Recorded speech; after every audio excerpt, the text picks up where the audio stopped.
নমস্কার। 2026-এর মেগা লড়াই তামামা বেজে গিয়েছে। পশ্চিমবঙ্গ বিধানসভা নির্বাচনের প্রথম দফায় আগামী 23 এপ্রিল ভোট গ্রহণ হতে চলেছে।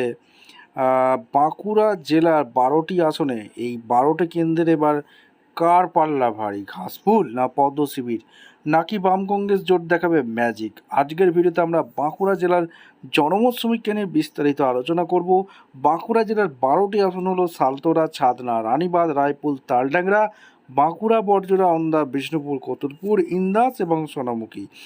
2021-এর নির্বাচনে বাঁকুড়া আসনে বিজেপি নীলাদ্রি শেখর দানা তৃণমূলের সায়ন্তিকা বন্দ্যোপাধ্যায়কে হারিয়েছিলেন সামান্য ব্যবধানে।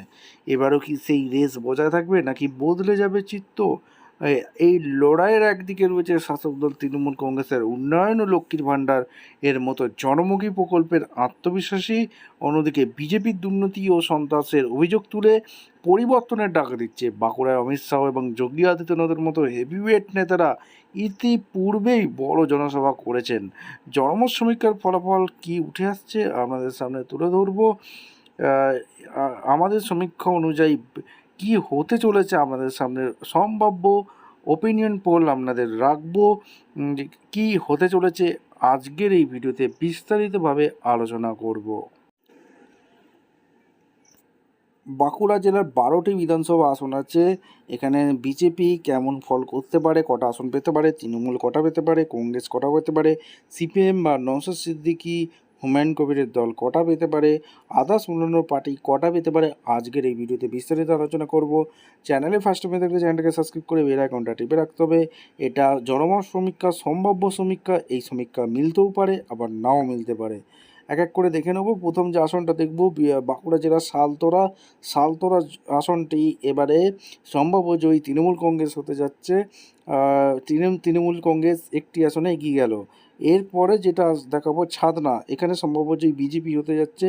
তৃণমূল ভার্সেস বিজেপির হাড্ডাহাড্ডি লড়াই চলছে, 1-1 হলো।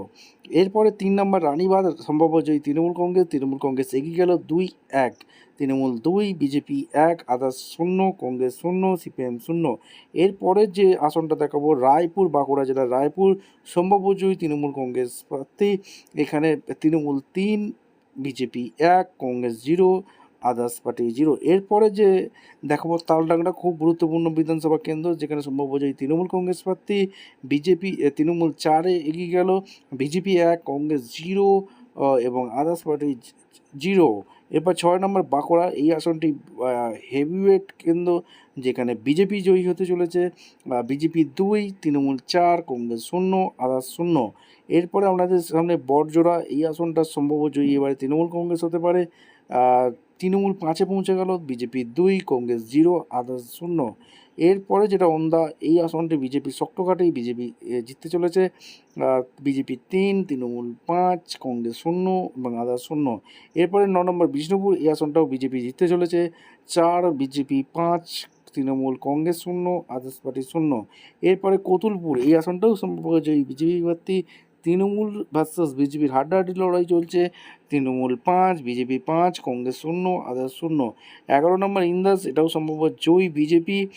বিজেপি এগিয়ে গেল 6, তৃণমূল 5, কংগ্রেস 0, আদার্স 0। সোনামুখী, এই আসনটাও সম্ভব যে বিজেপি প্রার্থী হতে যাচ্ছে। বিজেপি 7 এবং টিএমসি 5, অর্থাৎ কংগ্রেস খাতা খুলতে পারছে না, আদার্স পার্টি খাতা খুলতে পারছে না। 12টি বাঁকুড়া জেলার আসন সম্ভাব্য ফল, অর্থাৎ তৃণমূল 5টি, বিজেপি 7টি, কংগ্রেস আদার্স আর কেউ খাতা খুলতে পারছে না, এমনটি সমীক্ষা উঠে আসছে। সমীক্ষা কোনোবারে মিলে আবার কোনোবারে নাও মিলতে পারে, এটা শুধুমাত্র সমীক্ষা হিসেবেই ধরে নেওয়া যাক। আপনারা অবশ্যই কমেন্ট সেকশনে ব্যক্ত করবেন বাঁকুড়া জেলা কার দখলে যেতে যাচ্ছে, কে কটা আসন পেতে পারে, অবশ্যই কমেন্ট করে জানাবেন। দেখা হচ্ছে কোনো পরবর্তী ভিডিও। ধন্যবাদ।